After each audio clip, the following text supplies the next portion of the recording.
Assalamualaikum warahmatullahi taala wabarakatuh. Berjumpa lagi kita dalam siri yang ke-11. Minggu lepas siri yang ke-10 kita rekod hari Khamis 17 Jun. Malam sebelum tu ada FOMC, jadi kita terangkan apa yang berlaku kepada FOMC. So siri yang ke-11 ni kita nak cerita tentang update copy trade saham kita, sebab sebelum ni strategi kita dalam pasaran saham adalah kita menunggu. Kita jangkakan pasaran akan crash, ada banyak tanda-tanda yang kita share kan. Tapi ada sesuatu yang berlaku minggu lepas yang buatkan kita tukar strategi kita. So hari Khamis kita rekod, malam tu saya dah mula membeli untuk copy trade saham long term saya. Okey, jadi asset allocation yang kita cerita sekarang ni daripada 30%, 40% ke bawah tu, kita sekarang sudah tingkatkan exposure kepada equity kita jadi minimum cash possible. Okey. Sebenarnya copy trade saham ni pun saya dah mula gunakan leverage, maksudnya lebih daripada one times lah. Okey, tapi kita masih membeli secara perlahan-lahan. Hari ni kalau tengok indeks Nasdaq ni dah mula buat new high. Biasanya ada upside dalam 10-20% bila indeks buat new high. Okey. Alright, so bagusnya walaupun kita buat recording, tapi tuan-tuan perempuan boleh belajar macam mana kita tukar strategi berdasarkan analisa makro dan analisa teknikal. Dan minggu lepas kita cerita tentang MACD. Sebenarnya analisa tu banyak membantu kita untuk kita tukar strategi kita. Alright, so hari Khamis malam tu kita tulis benda ni, masa untuk tukar strategis. Sebab dia lah cara pasaran respons kepada news, right? News FOMC buatkan interest rates naik, okay? Tapi apa yang terjadi kepada bond yield lepas dia naik, dia mula trending down, okay? Dia mula trending down. Dia punya respon tu tak seperti yang kita jangkakan, okay? Malam selepas FOMC dia naik, yang ini dia naik. Tapi kemudian dia sideways saja. Ini saya ingat dalam pukul 9 ke pukul 10 kita tengok balik macam cara pergerakan tu tidak mengikut news yang keluar. Dan kemudian Nasdaq juga dia jatuh, and then dia rebound dia quite strong lah, agak kuat. And then in fact sebenarnya dia tutup hari Khamis tu, dia cover kejatuhan dia selepas news pukul 2 pagi sebelum tu. Okay. Right, so ini adalah yang kita cerita MACD, right? Nampak dia punya ni, dia nak bagi kita buy signal soon. Okay, dia nak bagi kita buy signal. MACD ni kita dah guna lebih 20 tahun, right? InsyaAllah dia punya indikator ni memang very reliable, sangat-sangat reliable untuk saya. Dan of course kita pun dah check balik fundamental apa yang kita termiss. Okay, kenapa bond yield ni jatuh? Right, so kita kena check balik lah. Okay, ini yang jadi persoalan. Sebab tu bila kita trade memang kena sentiasa ada nota. Yang saya tulis di FB tu sebenarnya adalah nota trading yang saya kongsikan. Alright, so Fed sebenarnya hawkish, strong dollar, tapi yield dia mula-mula naik tapi kemudian dia jatuh. Right, so kenapa bond yield ni kekal rendah? Adakah ada news yang kita tak baca? Alright, ini memang normal. Sebab tu ada orang kata bila trade fundamental tak menjadi sebab terlampau banyak news, kita mungkin terlepas news yang menggerakkan pasaran. Itu satu. And then news yang menggerakkan pasaran ni, news tu keluar tapi dia tak jadi headlines, dia tak keluar ke atas, dia keluar ke bawah-bawah. Sebab news macam mana media menjual, mereka akan keluarkan news yang orang suka baca, right? Jadi yang orang suka baca tu mungkin dah tak penting, yang penting-penting di bawah yang kurang baca. Sebab tu saya kalau boleh saya baca semua news, tapi dalam hal ni kita termiss juga. Jadi apa yang berlaku, alright? Dalam FB ni bawah tajuk hawkish Fed, strong dollar but yield rise and then fall ni, kita terangkan apa yang berlaku. Jawapan ringkas dia sebenarnya adalah kekurangan supply dan pertambahan demand. Ada banyak demand kepada US bonds, okay? Ada banyak demand. Antara isu yang ada sekarang ini adalah, kalau tuan-tuan pernah dengar, di US government tak boleh simply meminjam, dia tak boleh senang-senang pinjam duit, dia kena menghadap Kongres dia hadkan limit untuk kerajaan meminjam. Jadi ada limit, okay? Tapi pada 2019 masa Donald Trump nak going into presidential election, Demokrat dengan Republican mereka setuju debt limit ni ditangguhkan. Maksudnya tak ada limit, ditangguhkan. US dia boleh pinjam sebanyak yang mereka suka. Then dia set 2 tahun. Lepas 2 tahun Lepas 2 tahun, apa yang kadar pinjaman yang dibuat, itulah debt limit yang baru. Dia akan decide debt limit yang baru. So 2 tahun tu due date dia adalah 31 Julai nanti. Alright, due date tu 31 Julai nanti. Right, so ini apa yang terjadi. Okay, sebabkan tak ada limit. Alright, ini adalah US Treasury General Account. Account ni guna dia untuk diorang issue bond, duit masuk dalam ni, and then kemudian untuk bayar apa-apa program kerajaan. Okay, and biasanya dia sideways je lah macam ni. Okay, dulu rendah tapi dah mula tinggi, lebih kurang 500 million. So biasanya macam ni. Tapi bila ada COVID-19, US Treasuries diorang pun mula meminjam sebab dijangkakan kerajaan akan berbelanja besar untuk COVID-19. Okay, so diorang pinjam dulu sebelum program-program yang berkaitan dengan COVID-19 diluluskan. Okay, so pinjam dulu, and then start Januari, Februari mereka dah mula kurangkan, and then US Treasury bagi tahu untuk 31 Julai debt limit tu nanti mereka kena kurangkan tinggalkan 500 bilion. Right, jadi duit ni bila dia keluar daripada Treasury account TGA, Central Bank ni, dia masuk ke dalam financial system. Right, so bila masuk dalam financial system, liquidity dalam financial system bertambah. Itulah yang datangnya demand kepada bond US, termasuk yang 10-year yield ini. Okay, jadi benda ni mungkin berlanjutan sehingga 31 Julai, dan di samping itu US government pun, sebab 31 Julai itu dah dekat, apa-apa aktiviti memang mereka gunakan duit ini untuk bayar apa-apa aktiviti kerajaan. Mereka dah tidak meminjam. Okay, mereka dah tidak meminjam sebab nak turunkan ni ke 500 bilion. Jadi supply berkurangan. Right, so ada dua benda yang biasanya buatkan interest rate naik. Satu, bila central bank naikkan interest rate naiklah. Satu lagi, bila demand dengan supply. Okay, bila berlaku banyak supply, price biasanya akan jatuh, yield akan naik.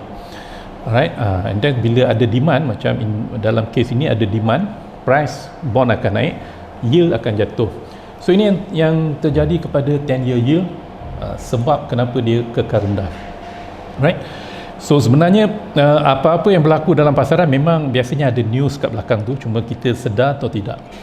Right, kita buat homework kita atau tidak. Okay, benda ni ada tak ramai yang mention pun sebenarnya tentang isu supply dan demand ni. Okay, bila kita baca market selepas FOMC tu, headlines tu, ada seorang saja yang mention. Jadi kita pun siasat lah apa yang berlaku. Okay, so itu tentang 10-year yield yang long term. Okay, yang long term. Sekarang kita nak cerita tentang yield curve. Alright, memang saya banyak belajar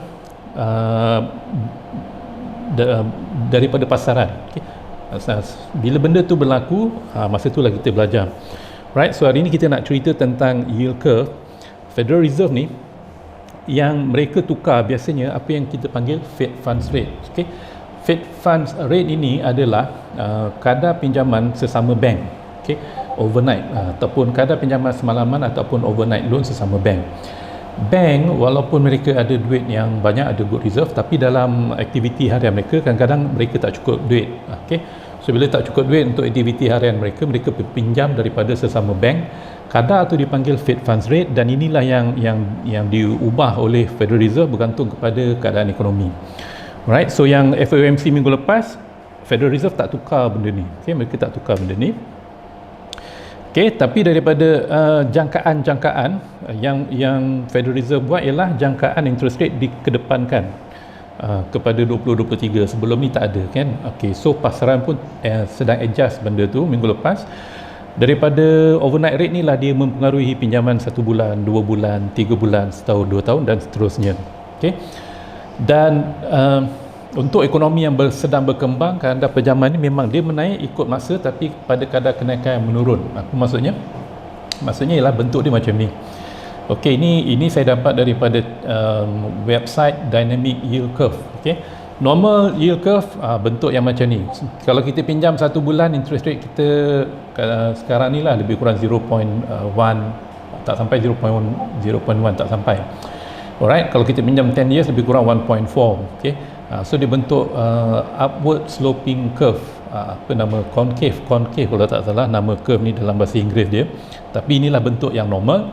Ini adalah bentuk pada 12 Mac 2010, dan kemudian lihat apa yang jadi pada ekonomi, digambarkan oleh pasaran saham masih menaik.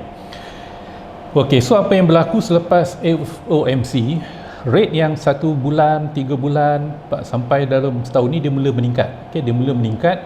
Bila short term rates menaik, long term rates kekal ataupun menurun, yield curve ni boleh berbentuk flat, right? Short term rate naik, long term rate menurun. Dia boleh bentuk flat. Ini contoh yang kita ada 24 Ogos tahun 2000 adalah di sini.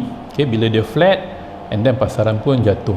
Okay, kalau tak salah masa 2007 crash ni dia mula-mula di around here. Dia kalau kita jumpa flat terus jual pun kadang-kadang rugi. Okay, kita masih kadang-kadang mungkin boleh menunggu.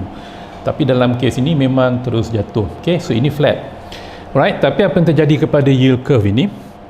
Right, selepas FOMC minggu lepas, memang Federal Reserve bagi bayangan interest rate akan naik, tapi sebenarnya disebabkan ekonomi yang semakin menguat. Okay? Jadi curve kita tak berapa cantik. Ini yang kita dapat, masih lagi bentuknya menggambarkan ada growth pada masa depan. Okay?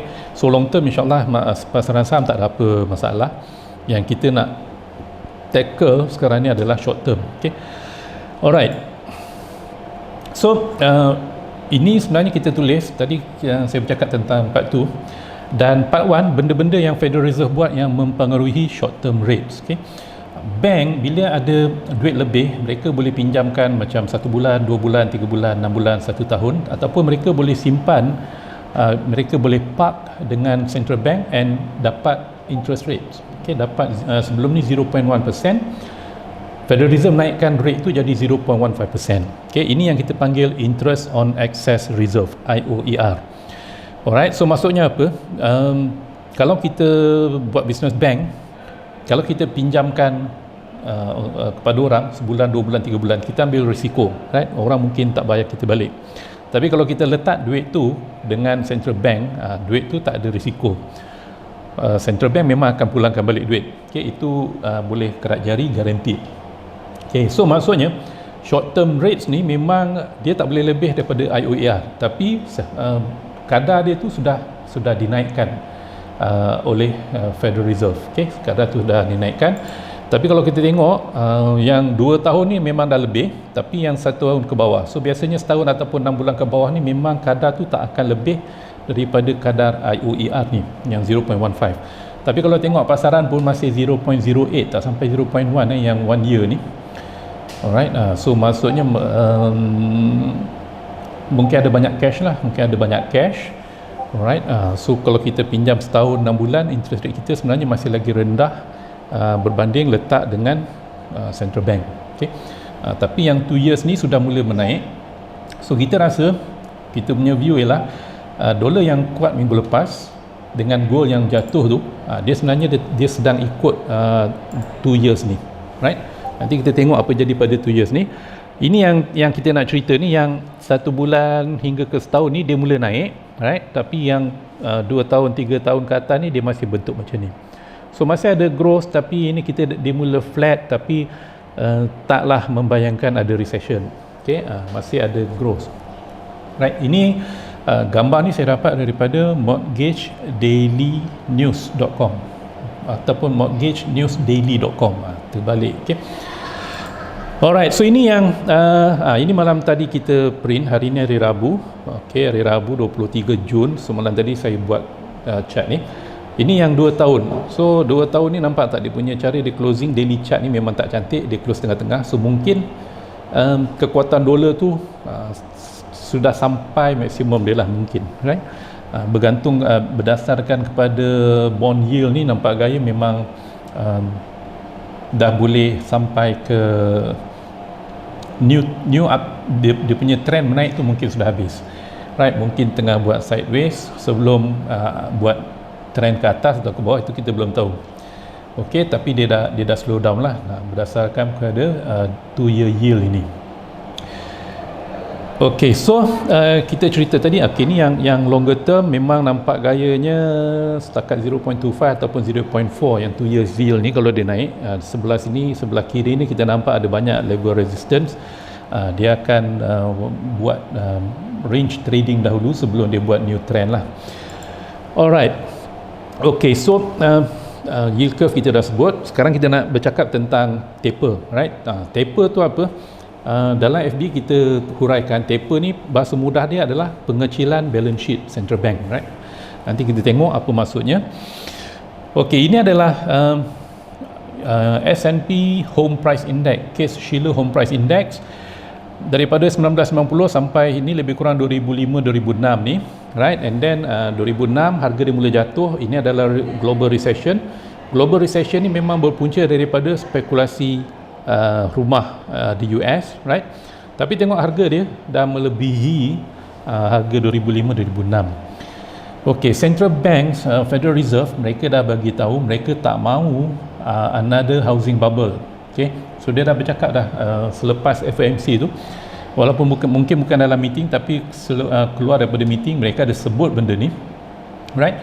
So harga rumah ni tinggi kenapa? Satu di US, selepas 2008-2009, okey, ini mungkin business ideas untuk siapa yang bekerja dengan institution yang ada duit lah. Okey, institutional landlord bertambah. Maksudnya apa? Blackstone ataupun institution, bank ke apa ke semua, kalau kat Malaysia ni mungkin PNB ke ataupun apa-apa bank, apa mereka buat ialah mereka masuk market dan beli rumah and then sewakan rumah tu. Okey, so demand datang daripada institution bertambah, right? Ni harga dia pun sedang naik, and then central bank bagi antara sebabnya adalah untuk orang ramai pula kadar pinjaman interest rate sedang rendah sekarang. Okey, interest rate sedang rendah.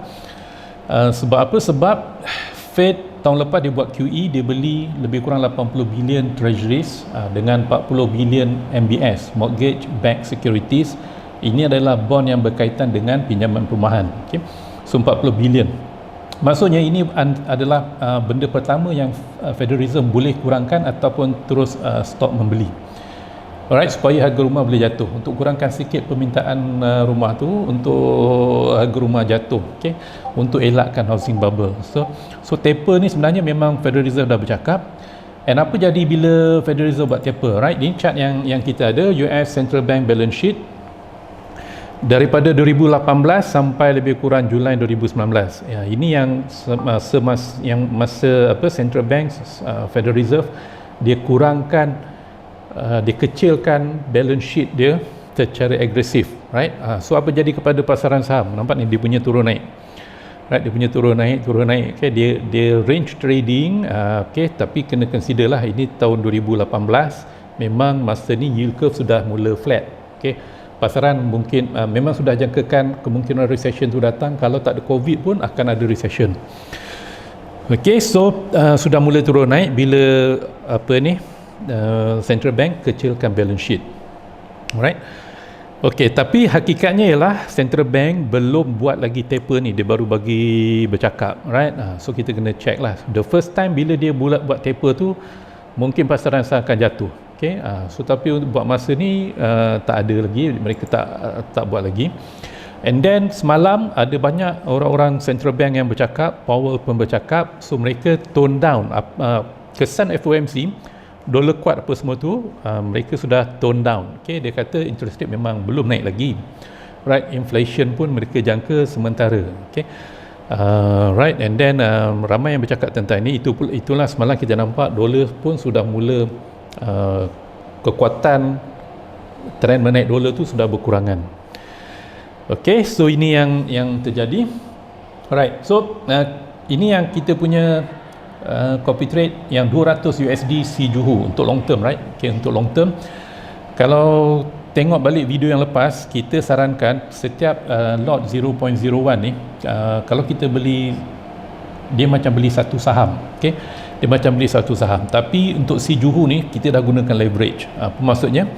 Tengok JD.com kita ada 73, Merck ni kita beli 70, lebih kurang 150, 220. Ini saja dah lebih daripada balance yang kita ada, right? and then kita ada Under Armour dengan GE. Right, so target kita untuk fund ini adalah long term. Berapa market bagi kita belum tahu, mungkin tinggi, mungkin rendah, tapi apa yang kita buat ialah yang kita boleh janjikan ialah kita tak nak kena margin call. Right, insyaAllah fund ini tak akan kena margin call. Right, and then bila dia market volatile pun kita boleh bertenang. Right, alright, so hari Khamis tu kita dah kita upgrade daripada menunggu kepada agresif, minimum cash possible, dan berdasarkan yang benda-benda yang kita cerita tadi, analisa makro kita tadi dengan MACD kita. Okay, MACD itu insyaAllah soon akan beri buy signal, so kita dah masuk sebelum dia bagi buy signal. Okay, ini yang asas saham 1000, maksudnya minimum modal tuan-tuan kalau nak copy minimum modal 1000, right? Ini saham-saham yang kita beli. Saham-saham Nasdaq mereka sedang trade dekat all time high, right? Macam Nvidia memang kita dah terlepas, so kita tak galakkan beli saham yang dah tinggi ni, right? Jadi kita cari saham yang masih rendah lah. Okay, laggard kita panggil. Okay, so yang kita jumpa adalah saham-saham daripada China base, teknologi China. Okay, apa yang dapat lah. Alright, ini pun sebenarnya jumlah size portfolio ni sudah lebih 1000. Okay, kita dah gunakan sedikit leverage. Alright, tapi yang ini saham-saham memang yang biasa kita follow, ada IBM, JD.com, lebih kurang macam Google tapi China base. Okay, Baidu pun ada electric car. Alright, kita terlepas NIO, kita dah beli, kita dah jual, price naik balik, so what to do? Alright, so untuk asas saham 10,000, disebabkan kebanyakan saham-saham Nasdaq sudah naik tinggi, apa yang kita buat ialah kita allocate 30% kepada komoditi, right? Maksudnya ada gold dengan silver dalam portfolio ni. Ini yang kita update pagi tadi kot saya masukkan. Okay, alright, so saham-saham kita ni yang kita tunjuk ni, InsyaAllah kita sebenarnya masih belum agresif. Kita masih, walaupun kita dah gunakan leverage belum sampai 2 times, biasanya market bila dia naik dia ada pullback, right? Tapi market memang tak akan tunggu kita lah, so kita buat apa yang patut berdasarkan keadaan semasa. Ok, so ini yang kita nak tunjuk, pengetahuan tentang makro dengan TA, right? Yang macam mana kita adjust kita punya asset allocation, right? So asset allocation inilah yang akan menentukan fund kita ni buat return yang bagus, right?